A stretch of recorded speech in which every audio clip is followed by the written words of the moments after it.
आपण समस्त Rosalind home food channel को स्वागत करुच्ची। आज मु आपण मान सहित गोटे चटनी रेसिपी शेयर करी। प्रकार चटनी हेले आपण सबुथिरे खाई परिबे। रुटी पूरी पराठा साइड खाइबे खाई परिबे, इडली डोसा रे खाई परिबे। एही चटनी बनैबा पई मु किछि भजा बादाम नेछि, तो फाळे पियाज काटिक नेछि, गोटे इंच अदा, 4-5 कला रसुण नेछि। राग पाई गोटे लंका नहीं, आपड़ जदि बेसी राग खाऊे अधिक लंका नहीं पारे। ये तड़का देवाई मुझे 2टा सुखिला लंका, भुसुंग पत्र, जीरा, सोरिष। एबे चलतु बादाम रु चोपा छड़ी नेबा, ता सहित अदा रसुण पियाज को हल्का आम भाजी नेबा। कड़ाई रे मु गोटे चमच सोरिष तेल नहीं, तेल गरम हो गलानी।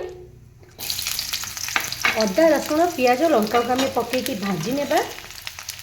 आर 50 मिनट गला जाए भाजवा, बेसी भाजवानी।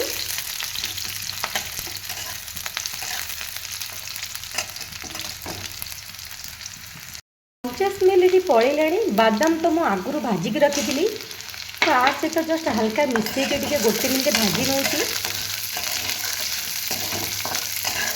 चटनी कला बेले अदा रसुण पियाज को बेसी आप भाजबे, जस्ट 50 मिनट गला जाए भाजबे।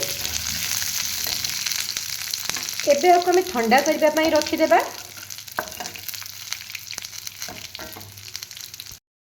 ठंडा हो गलानी।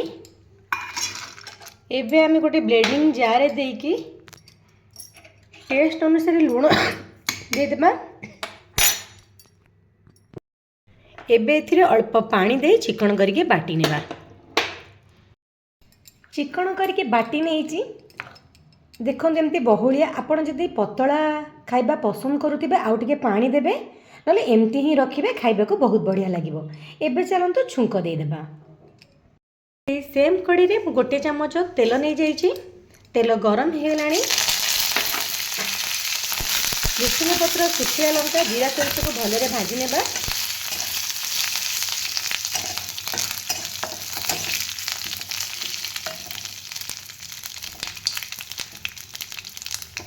एटा भाजिला परे आमे बादाम चटनी रे एटा दे देबा।